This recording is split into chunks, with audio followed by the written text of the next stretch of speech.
The arrangement of the Quran is one of many reasons why Muslims believe that it could only have come from God. In fact, modern research has discovered a remarkable structure in the Quran known as ring composition. To demonstrate this, let's analyze the second chapter of the Quran known as Al-Baqarah, the cow. This chapter consists of a total of 286 verses. The entire chapter can be divided into 9 groups based on theme. The first group of verses talk about faith and unbelief. This mirrors the theme of the last group of verses. The second group covers God's creation and knowledge.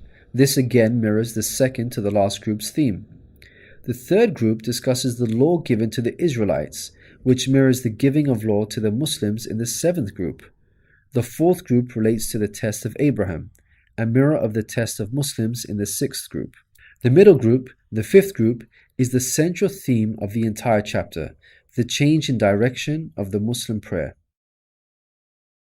We have made you believers a middle nation, so that you may bear witness to the truth before others. We only made the direction the one you used to face in order to distinguish those who follow the messenger from those who turn on their heels. This turning point was the change in direction of the daily prayers from Jerusalem to Mecca, which represented a big test for the believers. We find the mention of this important turning point in exactly the middle of the chapter, the 143rd verse. Moreover, this verse even contains the word middle. Together, these 9 groups form a giant ring composition. As you can see, ring composition is structured as a sort of circle, with the central meaning placed at the center. You can think of it in terms of a mirror, so ring composition is the equivalent of putting a mirror in the middle.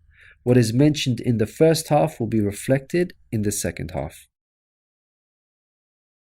Things can be taken a step further. If we examine these 9 groups, we find that they each contain sub-ring compositions. So what we have is rings within rings. For example, here is the 8th group with the theme of God's creation and knowledge. We can see that the beginning and the end both have the themes of giving and charity, and the central theme of God's power and knowledge is placed in the middle. Things can be taken further still. This sub-ring contains yet another ring within itself. This is the 255th verse known as Ayat al-Kursi, the verse of the throne. Just like the chapter which contains it, the verse of the throne can be divided into 9 groups based on theme. The first and 9th parts each mention God's personal names. The 2nd and 8th parts both state that God never tires. The 3rd and 7th parts describe that God owns everything in the heavens and the earth. The 4th and 6th parts make it clear that God has total control over us and we are dependent on Him. Notice that the middle of this verse mentions before and after, which could be yet another allusion to the mirroring of ring composition. It's worth highlighting that not only does the verse of the throne contain its own ring composition, but it is also positioned as a sub-ring within 2 larger rings, a concentric ring composition. We can see that this chapter of the Quran is marvelously designed, being precisely and tightly arranged according to the principles of ring composition. This precision in arrangement is in fact astonishing when we consider the timing of the revelation of these verses. To appreciate this, let's consider the analogy of building construction. Imagine you had the task of building a house. Rather than waiting until you receive all of the materials and then drawing up a carefully thought out design plan, you instead decide to proceed without complete knowledge of the constituent parts, constructing it piecemeal, adding to it bit by bit as and when you receive the individual materials. What are the chances that this approach will result in a well-constructed house? Unlike an organized approach where each part is placed in its best possible position according to a design plan, instead you have a situation where it seems each part is placed arbitrarily, depending on the order in which the parts were received. In such circumstances, you would most likely end up with a very poorly designed house, liable to collapse at any time. It is highly unlikely, perhaps even impossible, that this disorganized approach would end up with the same stunningly designed house as an organized approach. Yet this is exactly what we find with the Quran's structure. The builder in our example is the Prophet Muhammad, peace be upon him. The house that he began to build since its first verses were revealed to him is the Quran. The rooms and bricks in our construction example are its chapters and verses. He can never have a design plan in place for the Quran because the revelation of many of its verses depended on events that were out of his control, such as the social developments and challenges that he faced throughout his prophethood. For example, believers would come up to him and question him on a particular matter, or his enemies would challenge him. The responses in the form of revelation would then descend on him, addressing the specific situation that he was facing. How could Muhammad have devised such an intricate plan when he could not predict the events that would dictate the revelation of verses? Such an arrangement would have to be planned in advance, but this was not possible due to these events being out of his control. What this demonstrates is that the author was someone who could predict the future. Possessing knowledge of the unseen is a quality of God, not human beings. Some critics may point out that books prior to the Quran had this literary style and therefore we cannot use this as an evidence for the Quran's divine origin. However, comparing the Quran to other books is like comparing night and day for many reasons.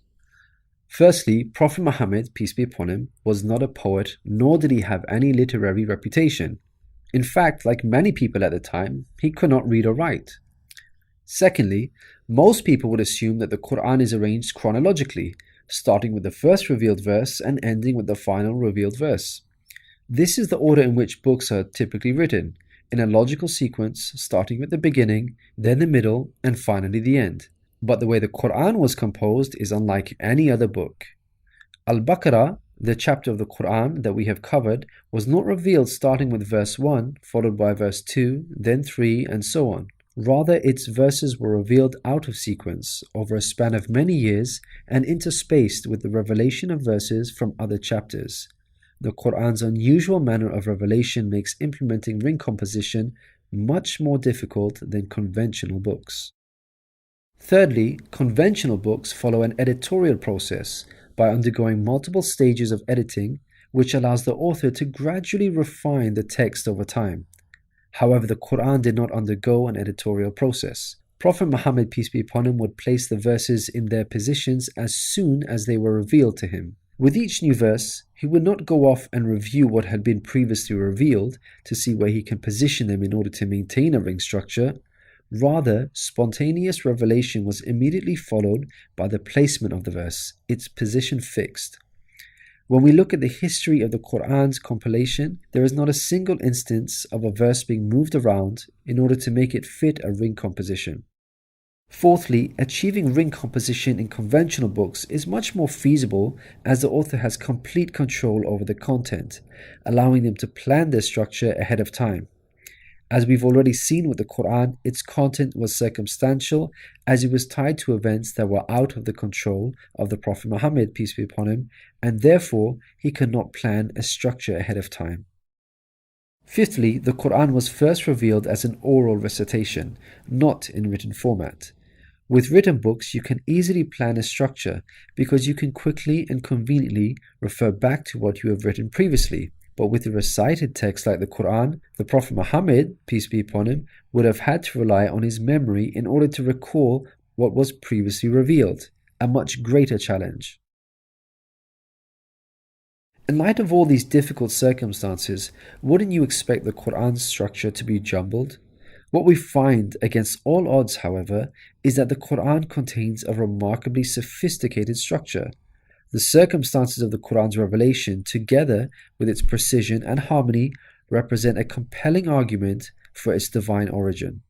Your companion is neither astray nor being misled, nor does he say anything of his own desire. It is no less than inspiration sent down to him. He was taught by one mighty in power.